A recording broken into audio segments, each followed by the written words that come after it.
Si es el Pentateuco. Antes que nada, voy a poner la última parte de la parte uno de la semana pasada para que nos ponga en contexto de lo que vamos a ver precisamente en esta. Oseas, Joel, Amós, Alcías, Jonás, Miqueas, Nahum, Habacuc, Sofonía, Ageo, Zacarías. Si me permiten, déjenme compartir. Esto.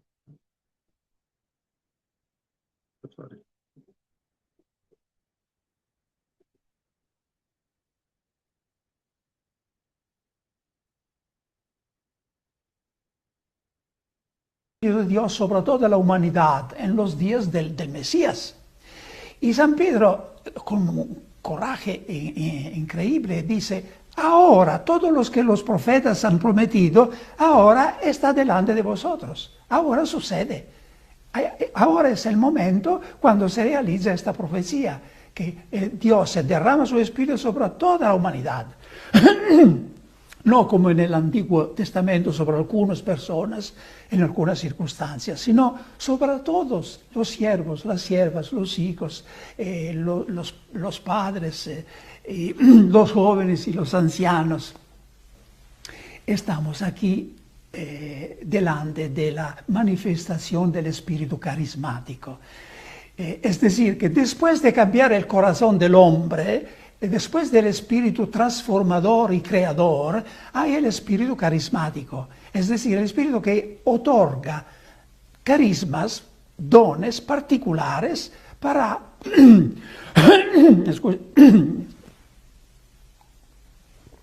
disculpen, no para su propia santidad, sino para edificar la comunidad. Entonces, en esta sección se habla de signos, milagros, que es el espíritu carismático que nosotros conocemos bien. Entre los carismas, uno está destacado de manera particular: la profecía. Todos profetizarán, todos serán profetas. Es el mismo que dice Pablo. Cuando San Pablo elenca los carismas, pone la profecía como el más grande de los carismas. Y aquí se insiste precisamente sobre este carisma. Yo quería también subrayar un poco este carisma, ¿verdad? Porque no se puede evangelizar sin un espíritu profético. En el Apocalipsis hay esta afirmación: el testimonio de Jesús es el espíritu de profecía. Es decir, para dar testimonio a Jesús se necesita el espíritu de profecía. ¿Qué es el espíritu de profecía? ¿En qué consiste esta profecía en el Nuevo Testamento? En el Antiguo Testamento sabemos que la profecía es hablar en nombre de Dios, sobre todo revelando lo que pasará enseguida en los tiempos del Mesías, en los últimos tiempos. Reinaremos con él, por eso te ruego.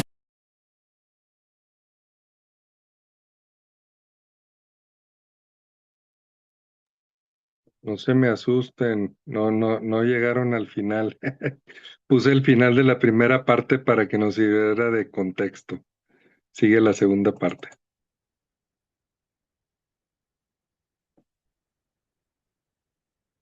Que tu fuerza sea la gracia que tienes en Cristo.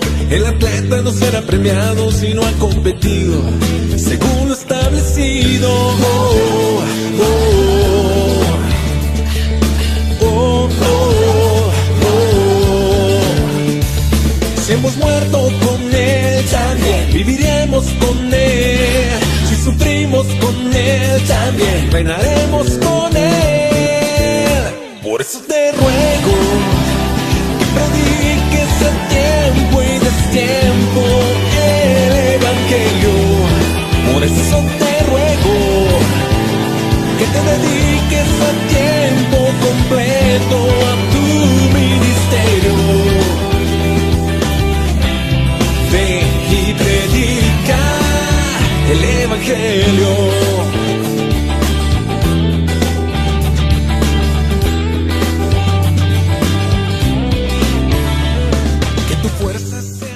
principal de la profecía es anunciar lo que pasará después, en el futuro.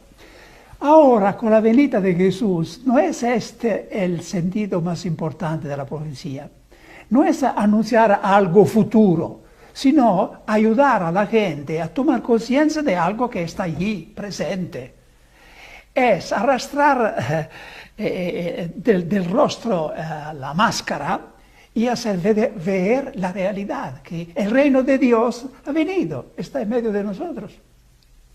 Este es el sentido de la profecía. Entonces, todos pueden ser profetas, dando testimonio que han encontrado a Jesús, que la salvación está en medio de nosotros. Jesús ha venido, ha muerto, ha establecido la iglesia, ha dado los sacramentos, la palabra de Dios. Y entonces esto es la profecía. Es como la nueva profecía empezó con Juan Bautista. Cuando Juan Bautista encontró a Jesús, dijo, he aquí el Cordero de Dios, he aquí. El Cordero de Dios de que se ha hablado todo el tiempo en el Antiguo Testamento está aquí. Y este es el sentido de la profecía. Entonces se ve como todos vosotros podéis ser profetas. Y en particular habéis escuchado que a los jóvenes, y me parece que entre vosotros la mayoría son jóvenes, a los jóvenes se reconoce un carisma particular. Se dice, los jóvenes tendrán visiones, nosotros los ancianos tendremos sueños, y los jóvenes visiones. Parecería el contrario, la verdad, ¿no? Que los jóvenes tienen sueños y los ancianos a veces visiones.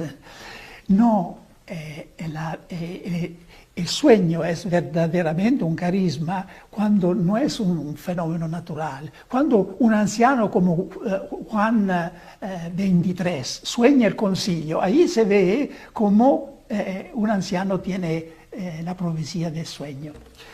Los jóvenes tienen visiones.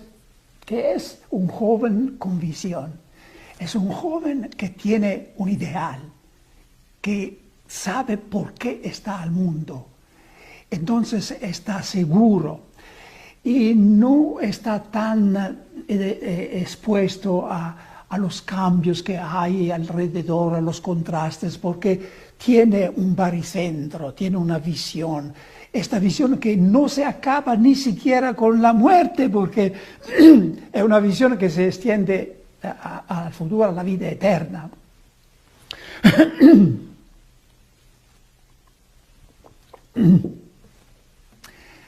San Pablo VI, el Papa San Pablo VI, tiene una afirmación muy bonita sobre el Espíritu Santo. En un discurso decía, la Iglesia necesita su perenne Pentecostés, necesita tener fuego en el corazón, palabra en los labios y profecía en la mirada. Siempre me ha impresionado esta expresión del Papa, que significa tener la profecía en la mirada. Es decir, hermanos, que se puede ser profetas también con los ojos, porque con los ojos se puede hacer que la luz de Cristo que tenemos dentro pueda irradiarse. E incluso ahí donde no se pueden pronunciar palabras, hay una profecía que está en la cara, una cara pacificada, que no tiene envidia, que no tiene odio contra ninguno, es profética. Os deseo a todos de tener una cara profética, ojos proféticos. Bueno, ¿estáis cansados? Si estáis cansados, voy a contarles una pequeña historia. Así interrumpimos un poco el discurso. Vosotros sabéis que mi oficio es de ser el predicador del Papa. Y he hecho esto en los 40 últimos años. Empecé con Juan Pablo II en el año 1980 Y seguí hasta ahora predicando cada viernes al Papa, a los cardinales, cada viernes en Adviento y en Cuaresma, al Papa, a los cardinales y a otra gente de la Curia Vaticana. Una vez por año la charla se tiene en la Basílica de San Pedro el Viernes Santo. Y es la única ocasión cuando el Papa preside la celebración, pero no tiene la homilía. Y es la ocasión cuando el predicador pontificio tiene que subir al altar del Papa y dar la homilía en presencia del Papa, del cuerpo diplomático. Y les dejo imaginar. Cuando salí primera vez en 1980 para dar la homilía el Viernes Santo, me di cuenta que tenía que hablar muy despacio porque había un resonido en la basílica. Hablando despacio, duré 10 minutos más que estaba organizado. Y el Papa tiene un programa muy denso el Viernes Santo. Sabéis que después preside el Camino de la Cruz en el Coliseo. El obispo que está encargado de los horarios del Papa estaba un poco nervioso y a veces miraba su reloj. Yo no lo veía porque estaba al lado de mí, pero el Papa que estaba contra lo veía. Y yo supe que lo que pasó después de la fin de la ceremonia. El Papa Juan Pablo II llamó a este obispo y sonriendo le dijo: cuando un hombre de Dios nos habla, no tenemos que mirar nuestro reloj. Entonces, imitad el Papa, no mirad a vuestro reloj y permitidme de ir un poco adelante.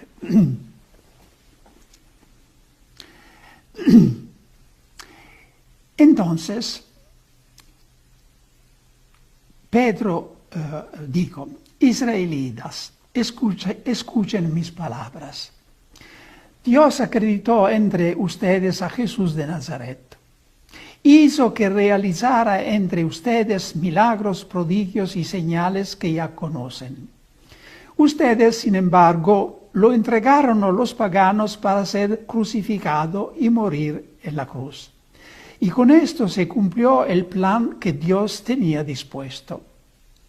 Pero Dios lo libró de las ataduras de la muerte y lo resucitó, pues no era posible que quedase bajo el poder de la muerte. Hermanos, no voy a demostrarles que el patriarca David murió y que fue sepultado. Su tumba se encuentra entre nosotros hasta el día de hoy. David era profeta. Dios le había jurado que uno de sus descendientes se sentaría sobre su trono. Y por eso vio de antemano y se refirió a la resurrección del Mesías. Y concluye Pedro.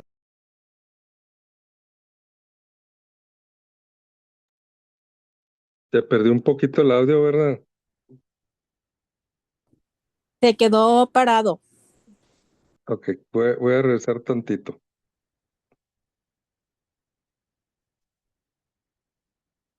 Entonces, Pedro dijo: israelitas, escuchen mis palabras. Dios acreditó entre ustedes a Jesús de Nazaret. Hizo que realizara entre ustedes milagros, prodigios y señales que ya conocen. Ustedes, sin embargo, lo entregaron a los paganos para ser crucificado y morir en la cruz. Y con esto se cumplió el plan que Dios tenía dispuesto. Pero Dios lo libró de las ataduras de la muerte y lo resucitó, pues no era posible que quedase bajo el poder de la muerte. Hermanos, no voy a demostrarles que el patriarca David murió y que fue sepultado. Su tumba se encuentra entre nosotros hasta el día de hoy. David era profeta. Dios le había jurado que uno de sus descendientes se sentaría sobre su trono. Y por eso vio de antemano y se refirió a la resurrección del Mesías. Y concluye Pedro su discurso diciendo, sepa entonces con seguridad toda la gente de Israel que Dios ha hecho Señor y Cristo a este Jesús a quienes ustedes crucificaron. ¿Qué es el mensaje de esta parte del relato de Pentecostés? Aquí verdaderamente entramos en el espíritu y el contenido de la evangelización, porque estamos en presencia de la primera evangelización absoluta de la Iglesia. Primero, ante este momento había la predicación de Jesús. Ahora empieza la predicación de la Iglesia. Y hemos visto cómo empieza, de manera querigmática. Es decir, no empieza diciendo a la gente lo que tienen que hacer, los deberes. Empieza diciendo lo que Dios ha hecho en Cristo Jesús. Que nosotros hemos crucificado y que Dios ha resucitado. Esto significa una predicación querigmática. Que empieza no diciendo lo que nos tenemos que hacer, lo que Dios ha hecho para nosotros. Hermanos, aprended esto, que es esencial para pasar del Antiguo al Nuevo Testamento. Cada religión natural, toda religión, empieza diciendo a los hombres lo que tienen que hacer para ser salvados. Pueden ser especulaciones intelectuales, renunciaciones ascéticas, etc. El cristianismo no empieza diciendo a la gente lo que tiene que hacer para ser salvada, sino que empieza diciendo lo que Dios ha hecho para salvarla, para salvarnos. Empieza con la gracia. El cristianismo es la religión de la gracia. Hay lugar para los deberes, pero como consecuencia, no como causa de la salvación. De otra manera, hacemos de Dios un deudor y de nosotros los acreedores que Dios no acepta. Por favor, traten de aprender y recordar esto. El cristianismo no empieza diciendo a los hombres lo que tienen que hacer para ser salvados. Empieza diciendo lo que Dios ha hecho para salvarlos en Cristo Jesús. Esto es el sentido de esta primera evangelización querigmática de la Iglesia. Y toda esta predicación querigmática se concluye en el versículo 36 con esta declaración universal, urbi et orbi, diríamos hoy. Sepa con certeza toda la casa de Israel. Hoy en día habría dicho Pedro, todo el mundo tiene que saber esto, que Dios ha constituido a este Jesús que vosotros habéis crucificado, Señor y Mesías. Es la proclamación del señorío de Cristo. Y el descubrimiento del señorío de Cristo es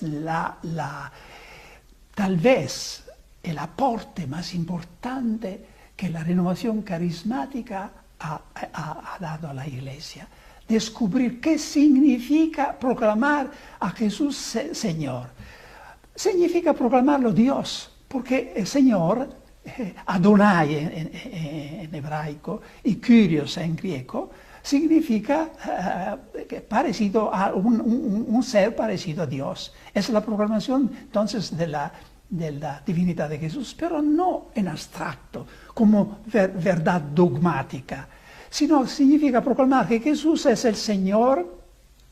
Entonces tiene que tener el señorío sobre nosotros, tiene que tener la libertad de decidir lo que nosotros tenemos que hacer, la vocación que seguir, lo que tenemos que hacer en la vida. Para mí, les confieso, el descubrimiento del señorío de Cristo fue una revolución.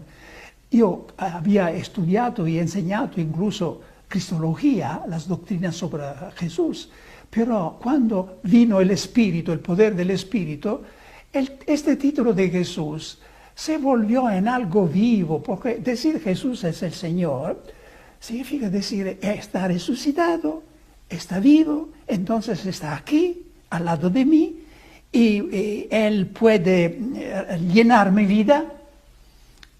Y yo no puedo, no quiero, ni siquiera quiero explicar qué es el señorío de Cristo, porque solamente el Espíritu Santo puede hacer el milagro en este momento de estallar en vuestro corazón esta verdad, el señorío de Cristo. Vosotros conocéis que San Pablo dijo, ninguno puede decir Jesús es el Señor si no está bajo la acción del Espíritu Santo. Sí, cada uno puede decir Jesús es el Señor, Jesús es el Señor, pero solamente cuando lo se dice en el Espíritu Santo, este acto es una entrega total al señorío de Cristo, que llena la vida. Practicar, vivir en el señorío de Cristo significa dar a Jesús la clave para entrar en cada cuartito de nuestra vida. Porque hay muchos cuartitos en nuestra vida. La sexualidad es un cuarto de nuestra vida, la intelectualidad es otro, las relaciones que tenemos. Y a veces hay lugares en nuestra casa interior donde Jesús no ha nunca entrado. Y Él quiere entrar precisamente en este cuartito donde hay algo en desorden y no alcanzamos a ponerlo en orden. Y entonces es una gracia increíble cuando damos a Jesús la clave para entrar en cada aspecto de nuestra vida, porque Él no da solamente directivas, no da solamente órdenes, da la gracia, el poder. Esta es la diferencia. No se limita a decir lo que tenemos que hacer, sino que lo hace con nosotros. Conocéis el resto y lo acenno simplemente para no pasar el tiempo. Que al oír esto, los presentes se sintieron traspasados. Al oír esto se afligieron profundamente, literalmente se sintieron traspasados. Y dijeron a Pedro y a los demás apóstoles, ¿qué tenemos que hacer, hermanos? ¿Sabéis qué contestó Pedro a esta pregunta? ¿Lo sabéis? Arrepentíos, hacedos bautizar en el nombre de Jesús para la remisión de los pecados y después recibiréis el don del Espíritu Santo. Parece que no hay otra condición para recibir el Espíritu Santo y experimentar nuevo Pentecostés, sino esta, arrepentirse. Y esto es también un don especial del Espíritu Santo, tener un arrepentimiento verdadero, profundo de nuestra vida. Les confieso que fue esto que me convenció de la bondad de la renovación carismática la primera vez que la encontré. Porque confesé personas que habían este dono de un arrepentimiento que solo el Espíritu Santo podría producir. Y fue allí que dije a mí mismo, aquí está algo muy importante que tengo que descubrir. Entonces, si tenéis la oportunidad en este seminario de confesarse, sería una buena cosa, pero incluso si no hay confesores, se puede entrar en este arrepentimiento profundo frente a un crucifijo. Ponerse delante de un crucifijo y decir, Jesús, tú has muerto para los pecados. Y te entrego mis pecados, mi vida pasada, todo lo que hay de que me avergüenzo, todo te lo entrego y me voy revestido de tu santidad, de tu justicia. Esto es el acto atrevido, el acto de audacia que le deseo a todos en este seminario.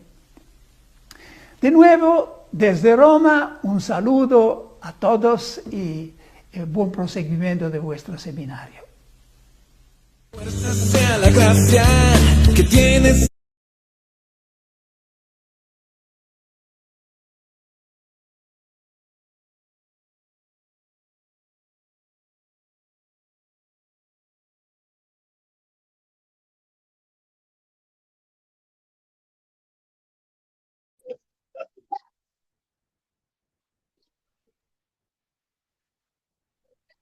Buenas tardes, hermanos.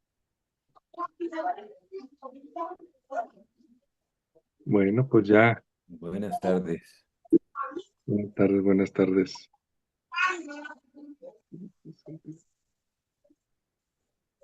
Bueno, vamos a hacer un pequeño repaso de lo que ahorita nos expuso nuestro querido cardenal Raniero Cantalamessa.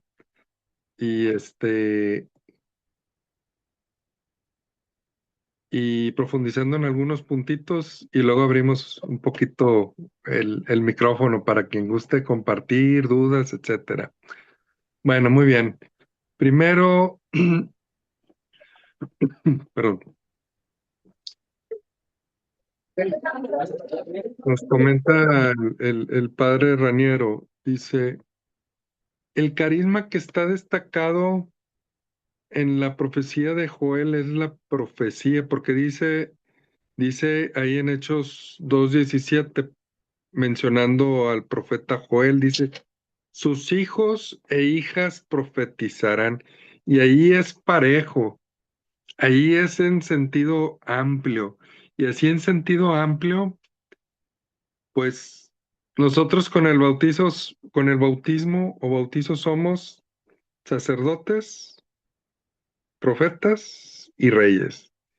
Por eso es que también esa palabra de Dios es todos profetizarán y vamos a ir profundizando en esto que precisamente nos expuso Padre Raniero. Dice, y San Pablo añade, el que profetiza habla a los hombres, fíjense en estas tres palabras, son tres verbos importantes que menciona San Pablo en 1 Corintios 14, dice, el que profetiza habla a los hombres para su edificación, exhortación y consolación. Tres palabras claves, sí. Y eso tenemos que tenerlo en la mente y en el corazón. Cada vez que yo hablo de Jesús, cada vez que yo profetizo, cada vez que yo predico, cada vez que yo comparto, cada vez que doy una enseñanza o simplemente cada vez que comparto el mensaje del Señor, porque todos estamos llamados a evangelizar y a ser profetas en este sentido. No estoy hablando del carisma de profecía, estoy hablando de que todos somos profetas y todos estamos llamados a la evangelización. Cada vez que lo hago debe ser para edificación, exhortación y consolación. Sí, importantes esas palabras. Y nos menciona el padre Raniero en la última parte, ahorita que les pasé de la primera charla, dice, no se puede evangelizar sin un espíritu profético. Y nos menciona que al final en Apocalipsis viene, y específicamente es en Apocalipsis capítulo 19, versículo 10, dice, en la última parte de ese versículo dice, el testimonio de Jesús es el espíritu de profecía. O sea, para dar testimonio de Jesús se necesita el espíritu de profecía, ¿sí? Es una condición sine qua non, o sea, es una condición que se requiere, no se puede hacer de otra manera, ¿sí? Para dar testimonio de Jesús se necesita el espíritu de profecía, ¿sí? Y después preguntaba el cardenal Raniero, dice, bueno, ¿en qué consiste el espíritu de profecía? Les voy a repetir esta cita es Apocalipsis 19:10. El testimonio de Jesús es el espíritu de profecía. Y es a lo que se refiere. Para dar testimonio de Jesús se necesita el espíritu de profecía. Bien, y luego el padre Raniero dice, bueno, ¿en qué consiste el espíritu de profecía? Y separa un poquito, porque acordémonos que la historia de la salvación es una revelación progresiva de Dios, ¿sí? Fíjate desde dónde parte Dios llama a Abraham de un pueblo nómada en Ur de Caldea. Sí, desde ahí parte Dios y hasta al día de hoy, años 2000 después de Cristo, ¿sí? 2026, ahorita lo que es la iglesia. Entonces, de este punto a este punto, pues es una travesía grande. Por eso es que la revelación de Dios va gradual, ¿sí? Entonces, lo vemos también en los profetas, fíjense. Cardenal Raniero dice, bueno, la profecía, ¿cómo era la profecía en el Antiguo Testamento? Pues básicamente era hablar en el nombre de Dios, ¿sí? Tener ese mensaje y mucho era revelando lo que sucederá en el futuro. Podría ser en un futuro inmediato, podría ser en un futuro como que en un poquito más de tiempo, o podría ser como Isaías en un futuro de siglos después, hablando de Jesucristo. Pero básicamente la profecía en el Antiguo Testamento era hablar en el nombre de Dios, dar ese mensaje al pueblo, ¿sí? Y anunciar lo que sucedería. ¿Sí? En el Nuevo Testamento cambia el sentido. Dice, el sentido más importante de la profecía no es anunciar algo futuro, sino ayudar a la gente a tomar conciencia de algo presente, es mostrarles el reino de Dios. ¿Sí? Y esto es porque Cristo sigue dando hoy su testimonio ante el mundo mediante sus profetas que el Espíritu Santo inspira y fortalece, nos decía Cardenal Raniero. Sí. Es donde, ¿quiénes son los profetas? Pues nosotros somos profetas desde el bautizo, ¿sí? Y fíjense, vamos a ver Apocalipsis capítulo 1, versículos del 4 al 8. Y es que en esto de que, en este sentido de la profecía, de que Jesús es el testigo por excelencia, Él es el testigo fiel, Él es el que quiere seguir dando testimonio de lo que ve y de lo que escucha al Padre.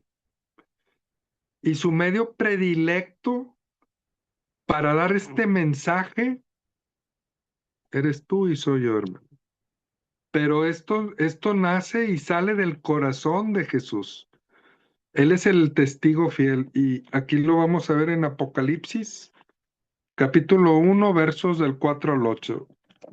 Dice, Juan a las 7 iglesias de Asia, cuando comienza a redactar la carta a las 7 iglesias, dice, gracia y paz a ustedes de parte de aquel que es, que era y que va a venir, de parte de los 7 espíritus que están ante su trono y de parte de Jesucristo.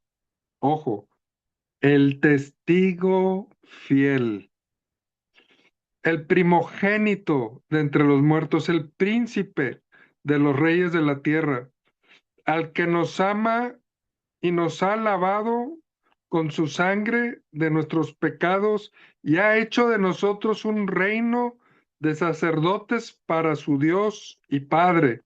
A él la gloria y el poder por los siglos de los siglos. Amén. Dice, miren, viene acompañado de nubes, todo ojo lo verá, hasta los que le traspasaron, y por él harán duelo todas las razas de la tierra.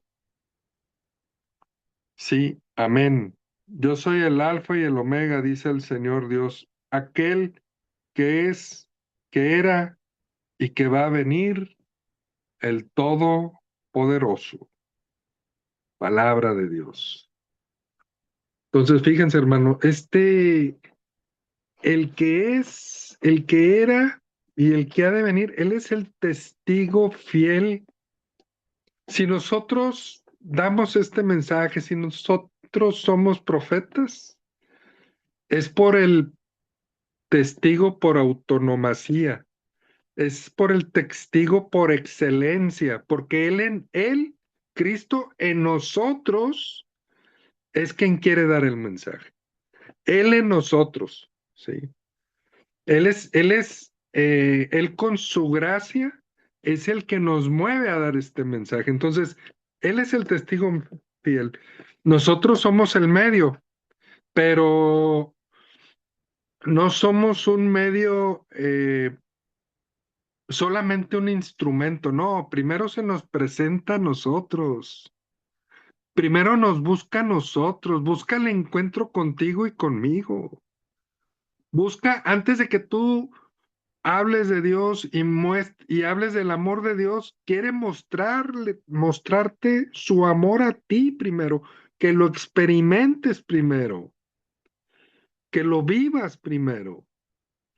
Y ahora sí, como una consecuencia, ahora sí compartirlo, pero vas a compartir no solamente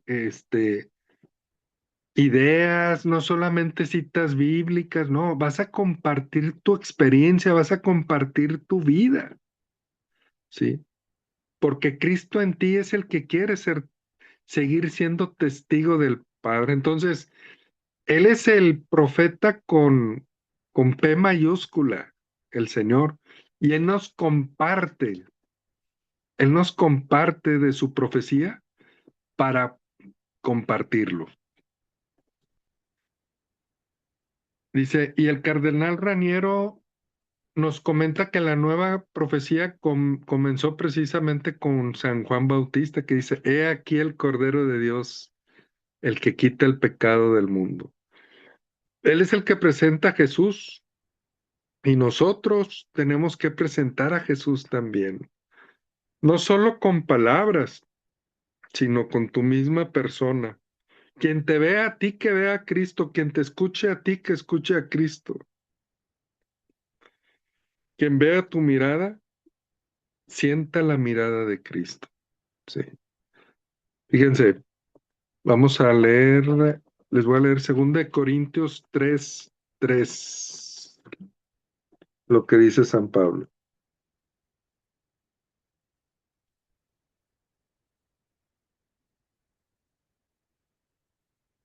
Dice,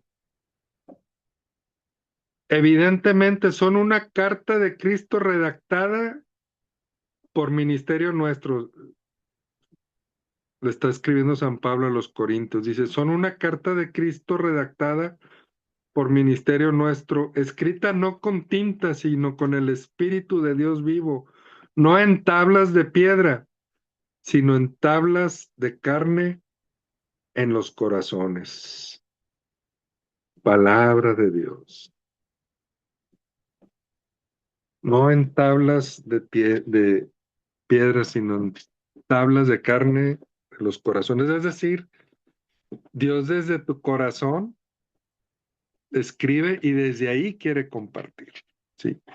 Nosotros somos esa carta de Cristo, somos ese mensaje de Cristo, ese mensajero de Cristo, donde Jesús se hace presente. ¿Sí? Y nos comenta el cardenal Raniero en esta cita de Joel, dice, los jóvenes tendrán visiones y los ancianos tendrán sueños. Oye, hermano, hermana, ¿tú eres de los de sueños o de visiones? Porque yo soy de team sueño, yo ya más bien estoy del lado de los ancianitos, ¿verdad? Pero aquí más que nada menciona la importancia hablando de los jóvenes del cardenal René, de tener un ideal, ¿sí? Del por qué vivir, el para qué vivir, ¿sí? Y del sueño, él menciona que también es un carisma, dice, y nos da el ejemplo de Juan 23, el Papa Bueno, que cuál era el sueño del Papa Bueno, que se repitiese el espectáculo de Pentecostés en la iglesia hoy. Por eso es que cuando él llama al Concilio Vaticano II, es precisamente lo que pone en la carta, que se repita el espectáculo de Pentecostés. ¿Sí? Bueno, La palabra espectáculo no tanto así como que el show, sino que se repita en esa nueva fusión a la iglesia de hoy como en sus inicios, ¿sí? Esa fusión del Espíritu Santo. Y nos decía el padre Raniero, un joven con visión es un joven que tiene un ideal, que sabe que ha llegado al mundo, que tiene una visión que lo impulsa y que se extiende a la vida eterna. Pero para eso hay que beber del agua que Jesús nos da. Porque dice el Señor, el que bebiera del agua que yo daré no tendrá sed jamás, sino que el agua que yo le daré será en él una fuente de agua que salte para la vida eterna. Entonces, ¿cómo mantener esta visión que constantemente me está empujando hacia la vida eterna? Pues hay que beber del agua que el Señor nos da, porque esa se convierte en fuente, ¿sí?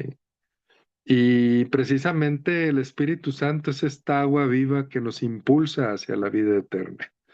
Dice el Papa Paulo VI, nos decía Cardenal Raniero, la iglesia necesita un perenne Pentecostés, necesita tener fuego en el corazón, palabras en los labios y profecía en la mirada. Y luego él preguntaba, ¿qué es tener profecía en la mirada? Se puede ser profeta en los ojos, que la luz de Cristo que tenemos dentro puede irradiarse. Qué bonita comparación. O sea, para ser profeta es que la luz que tú tienes adentro se puede irradiar por los ojos y por toda tu cara. Sí. Dice, hay una profecía que está en el rostro mostrando paz, no envidia ni odio. Un profeta que muestra la mirada de Jesús, que ve con los ojos de Jesús y que los demás se sienten vistos con los ojos de Jesús. Eso es tener profecía en la mirada, ver con los ojos de Jesús. Sí. La experiencia que nos contó también el cardenal Raniero sobre su primera homilía en Viernes Santo con el Papa Juan Pablo II, que le dijo, cuando un hombre de Dios nos habla, no tenemos que mirar nuestro reloj, le dijo al cardenal encargado de organizar todo el Viernes Santo, porque pues el cardenal Raniero nos decía que pues se tuvo que extender un poquito más por la acústica, en su homilía, entonces se tardó 10 minutos más, ¿verdad? Y el cardenal encargado pues estaba como que nervioso porque pues había que hacer otras cosas, el Papa llevando la cruz y todo, pero el Papa Juan Pablo II dice, le dijo, cuando un hombre de Dios nos habla, no tenemos que mirar a nuestro reloj, es decir, cuando de parte de Dios hablamos o escuchas hablar, uno se siente a escuchar ese mensaje de Dios. ¿Sí? Y fíjense, en el discurso nos menciona también Cardenal Raniero el discurso de Pedro en Pentecostés. ¿Sí? Cómo nos dice, ahí está el espíritu y el contenido de la evangelización. La primera evangelización de la iglesia comienza de manera querigmática. No comienza hablando de lo que se debe hacer, que también es bueno, pero eso debe ser, como dice el cardenal Raniero, una consecuencia. Más bien es un corresponder a Dios. Dios que tanto me ha amado, ¿cómo lo puedo amar? Y ahí está el deber ser. Si no se comienza hablando de lo que Dios ha hecho por nosotros.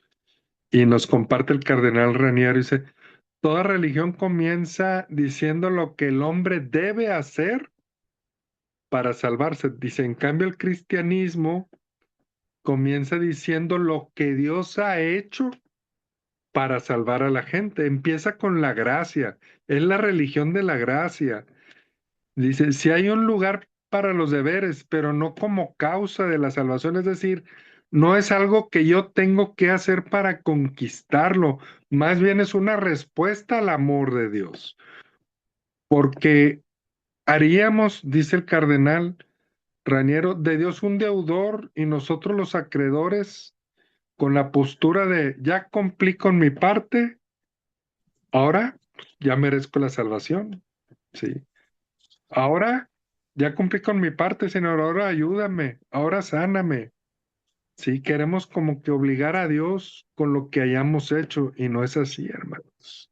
Todo es por gracia, todo es por amor a Dios. Nosotros nos ponemos en sus manos, confiamos en su voluntad y nos abandonamos a Él y Él mejor que nadie te ama más que a ti mismo, ama más a tu familia que tú mismo. Tenemos que confiar en el Señor. Señor, pongo en tus manos lo que tengo, lo que soy, mi familia, todo, Señor. Me abandono en ti, Señor Jesús.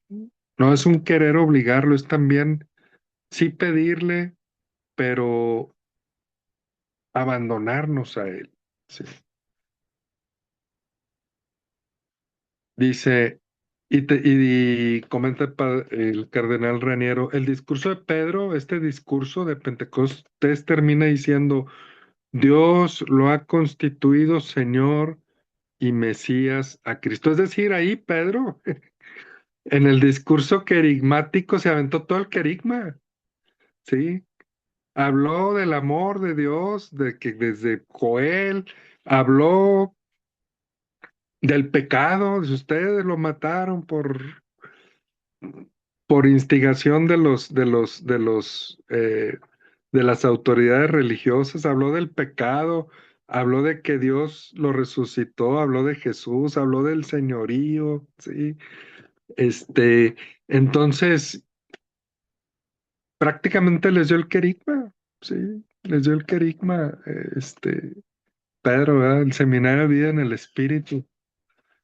Y termina diciendo él, Dios lo constituyó Señor y Mesías a Cristo. Entonces dice el cardenal, dice, para mí, dice el cardenal, el aporte más importante de la renovación a la iglesia es este redescubrimiento de Jesucristo como el Señor en la vida de las personas. Dice, pero no en un concepto teológico, no, sino proclamarlo Dios, Señor de mi vida, que Él tiene la libertad de decidir lo que debo de hacer. Dice, Jesús es el Señor que se volvió algo vivo dentro de mí. El Espíritu Santo es quien nos lleva a proclamar a Jesús Señor de nuestra vida. Porque como dice San Pablo en 1 Corintios 12:3, nadie puede llamar a Jesús Señor si no es movido por el Espíritu Santo. Entonces, decirlo bajo la acción del Espíritu Santo es una entrega total a Jesús. O sea, el Espíritu Santo te hace decirlo, pero principalmente te hace vivirlo. ¿Sí? El hacer Jesús Señor de la vida, de nuestra vida.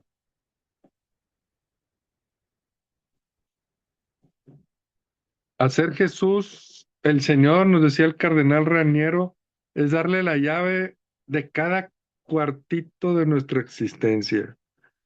¿Cuáles cuartitos? Pues ahí donde guardamos, digamos, por así decirlo, la sexualidad, la intelectualidad, las relaciones, etcétera. Dice, y probablemente en nuestro interior hay cuartitos en los que Jesús no ha entrado. Y ahí hay algo en desorden, ahí hay algo en tinieblas.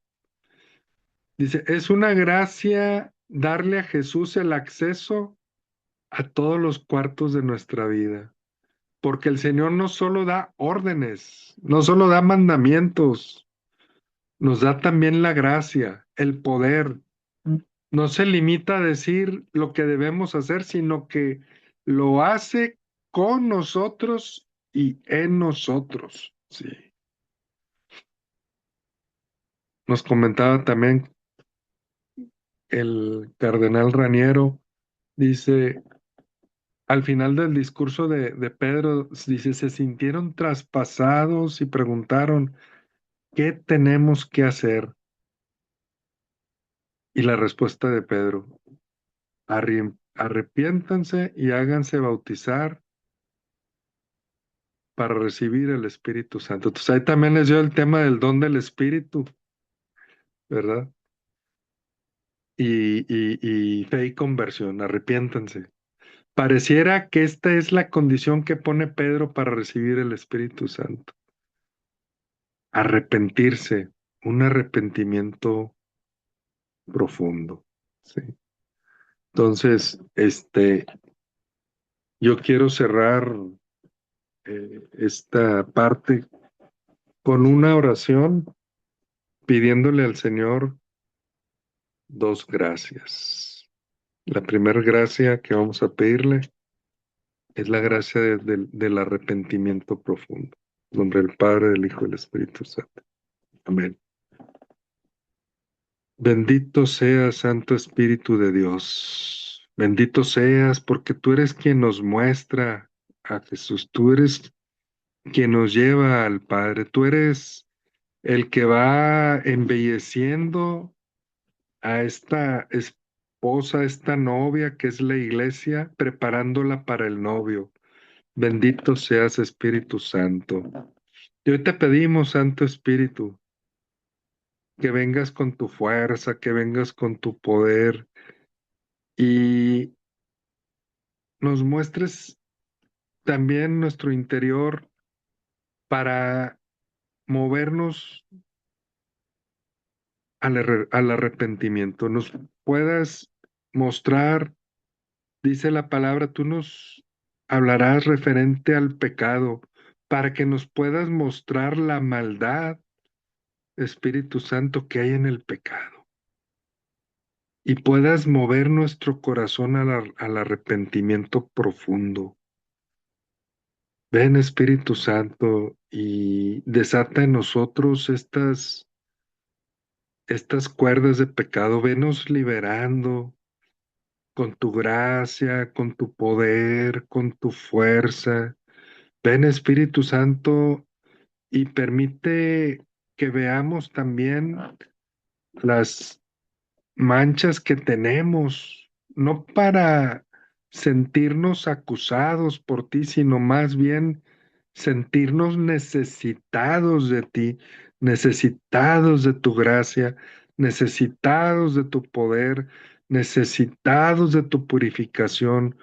Ven, Espíritu Santo, y permite trabajar en nosotros, permite ver, muéstranos esos pecados que tenemos, esas fallas, esas faltas,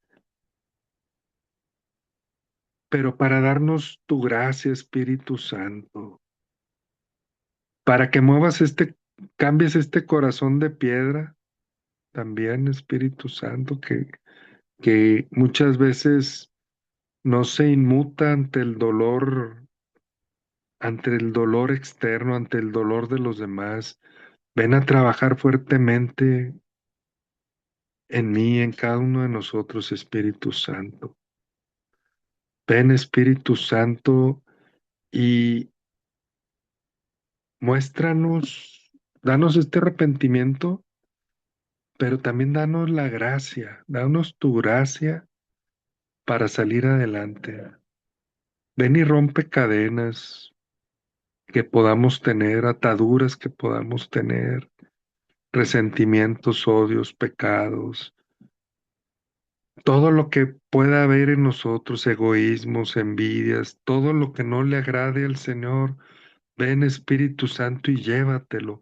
Arráncalo de corazón, discordia, espíritu de discordia, espíritu de pelea, todo lo que no le agrada al Señor, todo lo que te haga contristar a ti, Espíritu Santo, hoy te lo queremos presentar ante tus pies. Ven y tómalo, Espíritu Santo, ven y llévalo, llévatelo, Espíritu Santo, ven a purificarnos desde el interior, Espíritu Santo, ven a formar este templo para Dios, que es nuestro corazón.